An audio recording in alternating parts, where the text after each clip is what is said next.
I've been saying 2026 for the Clarity Act since the summertime. I was on Capitol Hill the same week that they passed the Genius Act, and we talked to multiple congressmen. I sit on the Digital Chamber, and we propose legislation through letters to the SEC and the CFTC and other regulatory bodies. And we went there and lobbied with the congressmen to help them vote the right way. In those conversations, they felt confident that the Genius Act would get passed, but most of them stated that they felt the Clarity Act would get pushed into 2026. What do you know? The government got shut down, and here we are at the end of the year with midterms. Their focus is not on passing legislation, it's focused on the midterms, and I agree with you. Because of that, I think that it's impacting the timeline for the Clarity Act, and it will be again Q1 or Q2 in 2026.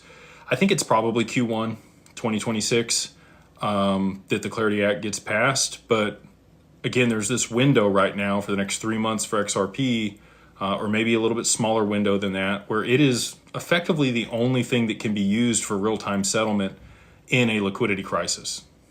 It's not Solana. Solana doesn't have Clarity. It's not being traded as a commodity. The only three things domestically in the US that are being traded as a commodity are Bitcoin, ETH, and XRP on Bitnomial. And so with that, you know how slow Bitcoin and ETH are. And they're not bad things, right? They're first movers.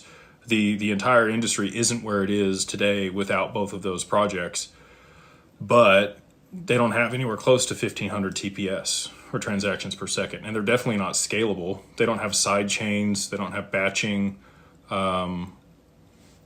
have layer twos on Ethereum that are much more scalable than the underlying network itself. But those networks, Polygon or Matic, don't have full Clarity here in the US.